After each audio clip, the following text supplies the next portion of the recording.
Hayat Ağacı'ndan herkese merhaba. Hayat yolculuğumuzda bazı durumlarda fedakarlık göstermemek veya taviz vermemek gerekir. Şüphesiz bu durumlar kişiden kişiye ve durumdan duruma değişebilir. Kimileri bazı temel değerlerini önceler, bu değerleri korumak için taviz vermek istemez. Kimileri için kişisel sınırları önemlidir, fiziksel veya duygusal sınırları konusunda asla taviz vermez. Kimileri içinse sağlığı ve refahı önemlidir. Hayatta her zaman taviz vermeden veya fedakarlık yapmadan ilerlemek de zordur elbet. İlişkilerde veya iş hayatında biraz esneklik göstermek ve uzlaşmaya açık olmak önemlidir. Kişisel sınırlarınızı korurken başkalarının ihtiyaçlarını da dikkate almak gerekir. Bazı durumlarda fedakarlık yapmak veya taviz vermek, uzun vadeli ilişkilerin ve işbirliklerinin sürdürülebilirliği için gereklidir. Bu videoda insanın taviz vermemesi ya da fedakarlık göstermemesi gereken bazı durumları ele alıyoruz.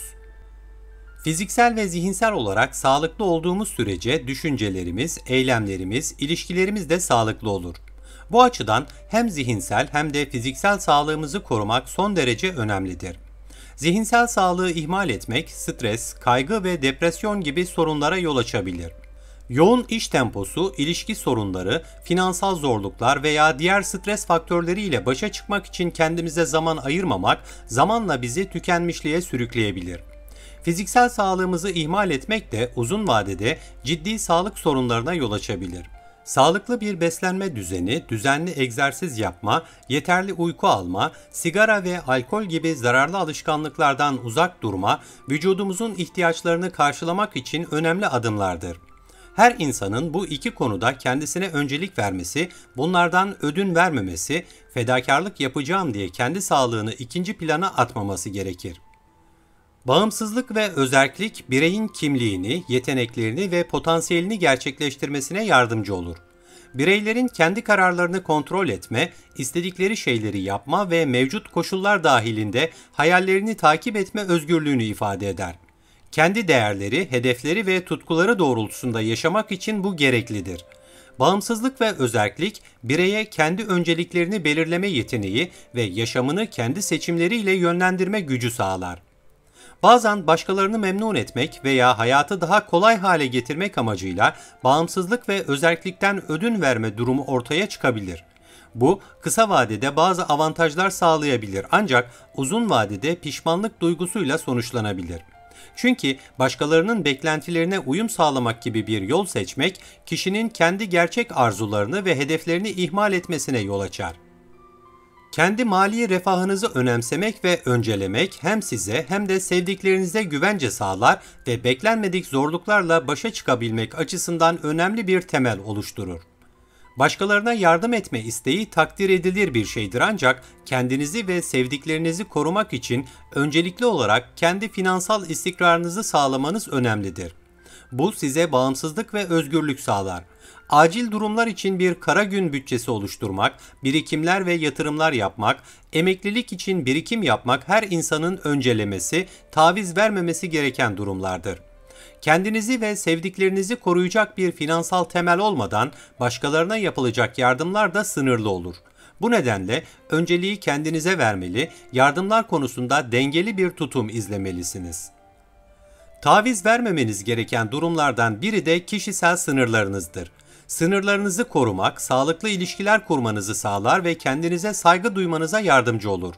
Her insanın sınırlarını belirlemesi, kendisini rahat hissettiği ve kabul edilebilir bulduğu davranışları tanımlaması gerekir. Başkalarının kendisine nasıl davranması gerektiği konusunda beklenti sahibi olması gerekir.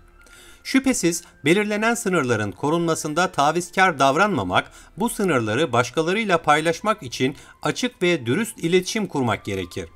Muhatabınıza net olarak sınırlarınızın neler olduğunu ifade etmelisiniz.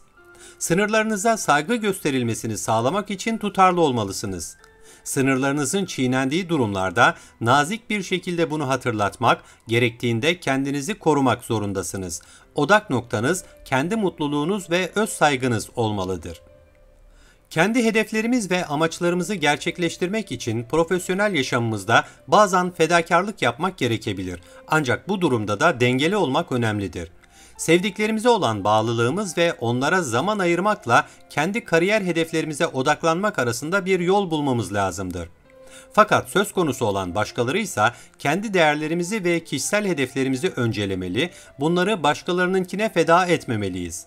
Çünkü bunun sonu sadece pişmanlık ve tatminsizlik duygusudur. Tabii ki bu süreçte başkalarıyla iletişim kurmak, işbirliği yapmak, destek almak ve sağlıklı ilişkiler inşa etmek, kariyerimizi ilerletmek için olmazsa olmazlardır. Ancak bunu yaparken önceliği profesyonel hedeflerimize ve kendi kariyer sürecimize vermeliyiz. Hobiler ve ilgi alanları kişiliğin önemli bir parçasıdır. Her insanın kendini ifade etmesine ve özgün bir şekilde kendisini göstermesine olanak tanır. Birçok insan için mutluluk kaynağıdır. Kişinin kendini geliştirmesine, stresini azaltmasına ve yeni deneyimler yaşamasına yardımcı olur. Resim yapmak, yazı yazmak, müzikle ilgilenmek, spor yapmak, doğa yürüyüşleri yapmak gibi aktiviteler bir kişinin yaratıcılığını kullanmasını ve kendini ifade etmesini sağlar. Hissettiklerini görünür kılmak, duygularını tanımlamak, insanın zihinsel sağlığına pozitif etkisi olan bir şeydir. Kendine, huzursuzluğuna, aidiyetsizliğine alan yaratmaktır. Bir hobiye zaman ayırarak günlük hayattan uzaklaşmak, zihni boşaltmak ve rahatlama sağlamak için önemli bir fırsattır. Bu yüzden hobileriniz ve ilgi alanlarınız konusunda da tavizkar olmamalısınız. Anlamlı ilişkiler kurmak ve sürdürmek, genel sağlığımız için önemli olduğu kadar aynı zamanda doğal bir ihtiyaçtır. İlişkilerimiz hayatımıza anlam, destek ve mutluluk katar. Sevincimizi ya da sıkıntılarımızı paylaşabileceğimiz insanlarla bağlantı kurmanın ne demek olduğunu, duygusal olarak bir desteğe ihtiyacımız olduğu zamanlarda daha da iyi anlarız. Ancak ilişkilerin sürdürülmesi çaba gerektiren bir süreçtir. Karşılıklı güven, sadakat ve sevgi gibi değerleri korumak gerekir. Kıymet verdiğimiz ilişkilerimizi sağlam tutmak için zaman ve enerji harcamamız gerekir. Geçici şeylere veya insanlara kendimizi kaptırmak yerine daha derin ve anlamlı bağlantılar kurmaya odaklanmalıyız. İlişkilerimizi yüzeysel geçişlere veya geçici heyecanlara kurban etmek, uzun vadede hayal kırıklığına ve duygusal tatminsizliğe yol açabilir. Başkalarının bizi hor görmesine veya kötü muamele etmesine izin vermek, kişisel sınırlarımıza mütecaviz bir davranıştır. Değerlerimizi ve kişiliğimizi korumak, başkalarının bizi istismar etmesine veya saygısızlık göstermesine izin vermemek için önemli bir adımdır. Çoğu insan çatışmadan kaçınma güdüsüyle düşüncelerini ifade etmekten, sınırlarını belirlemekten imtina eder. Ancak sınırı aşan bazı durumlarda tartışma ya da çatışma kaçınılmazsa bunu da göze almak gerekir. İnsanın öz saygısını, onurunu, şeref ve haysiyetini muhafaza etmek istemesi kadar doğal bir şey yoktur. Bilakis bunu yapmadığı takdirde etraftan gelecek olan taarruzun ardı arkası kesilmez ve bir süre sonra kişiliksiz bir duruma düşebilir. Kişisel değerler ve inançlar bir kişinin kimliğinin temelini oluşturur ve kendini gerçekleştirmesine, tutarlılık sağlamasına yardımcı olur. Bu değerleri ve inançları feda etmek, gerçek kimliğinizi kaybetme riskiyle sonuçlanabilir. Herkesin kendine özgü değerleri ve inançları vardır ve bu değerler insanların düşünce şekillerini, tercihlerini ve davranışlarını şekillendirir. Başkalarının değerleri ve inançlarıyla uyuşmadığınız durumlar kaçınılmazdır ve bu tür farklılıklar çatışmalara yol açabilir. Ancak kişisel değerlere bağlı kalmak önemlidir. Çünkü bu kişinin kendini tanıması ve başkalarının beklentilerine uyum sağlamak yerine kendi özünü ifade etmesi anlamına gelir. Değerlerinizi ve inançlarınızı feda etmek sadece kendinizi kaybetme riskiyle kalmaz, aynı zamanda başkalarının sizi manipüle etmesine ve istismar etmesine de açık hale gelirsiniz. Değerlerinize bağlı kalmak özgüveninizi artırır ve kendinizi daha iyi hissetmenizi sağlar. Başkalarının beklentilerine uymak yerine kendi pusulanıza bağlı kalmalısınız. Bu şekilde daha tatmin edici bir yaşam sürdürebilir ve anlamlı ilişkiler kurabilirsiniz.